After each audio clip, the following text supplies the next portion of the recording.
بسم الله والسلام على رسول الله. اليوم مع طيب جيتكم بوصفة لابيري خير من تاع المحلات.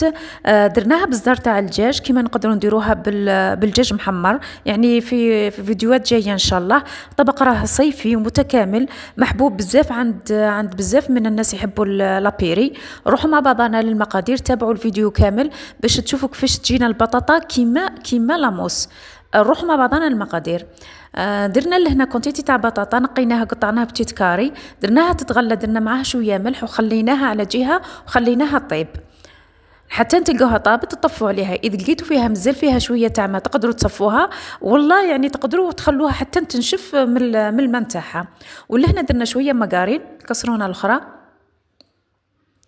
ودرنا الصدر تاع الدجاج تاعنا قطعناه شرائح كيما راكم تشوفوا، ودرنا له لي زبيس، درنا له شويه ملح.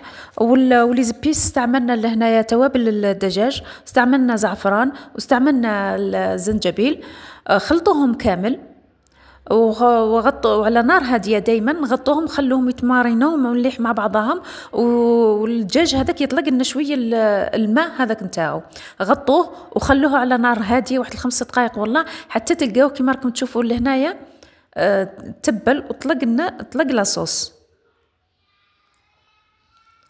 الصدر تاع الدجاج راه ما يطولش معنا في الطياب، راه ثم يطيب، لذا مش راح نديروا له الماء بزاف ونخلوه يطيب على نار هاديه باش لاصوص تاعو تجينا خاثره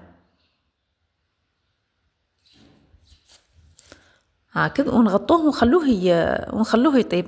كما كنت نقول لكم في بدايه الفيديو، بزاف يحبوا لابيري بالدجاج محمر. ان شاء الله في فيديوهات واحده اخرى، ويعني تقدروا تدوا الوصفات من فيديوهاتنا السابقه، ورينا طرق باش نحمروا الدجاج تاعنا ويحطوها مع لابيري. لهنا هذه النقطه لازم نركزوا عليها. البطاطا لازم تكون لكم سخونه، ما تخدموش مع البطاطا بارده. لا تخدمتوا مع البطاطا بارده راح تخلي لكم الكرابح هذوك ما تجيكمش ابيري مليحه. درنا معاها مغرف تاع مقارين، درنا معاها كونتيتي تاع فرماج، باتوها بالباتور كما راكم تشوفوا حتى تطلع، ونبداو نزيدوا عليها في الحليب ثاني سخون. البطاطا تكون سخونه، الحليب ثاني نستعملوه سخون. كل ما يكونوا لكم سخونين كل ما تكون لكم النتيجه مليحه. ما تقعد لكمش فيها الحبيبات هذوك، البطاطا تاعكم تجيكم كيما لاموس. نضربوا ونزيدوا الحليب، نضربوا ونزيدوا الحليب. كاين اللي يحبوها تجي وذوق العائله نتاعك، كاين اللي يحبوا لابيري يحبوها شويه جاريه، نكثروا لها الحليب. ولا حبيتوها ماشي جاريه بزاف ما تكثروش الحليب، عينكم هي ميزانكم.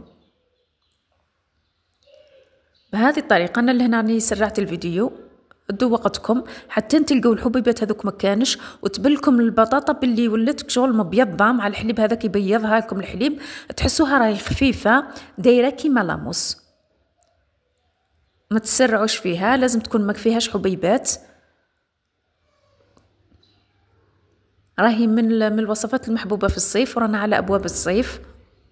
بزاف يحبوا لابيري، وخفيفه وسهله. كيما اليوم انا درتها بشويه تاع الزر برك. نتوما واش لقيتوا في الدار، مش بالضروره يكون كاين كونتيتي تاع الدجاج.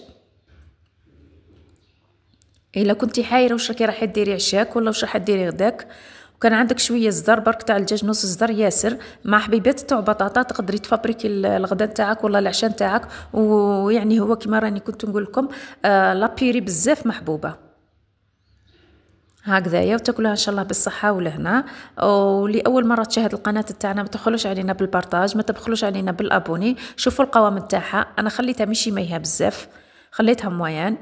ولهنا الطبق كيما حبيتوا تقدموها وكيما حبيتوا تحطوها. حطينا لاصوص شويه في الوسط وعلى الجوانب، حطينا الصدر تاع الدجاج تاعنا من بعد ما طاب.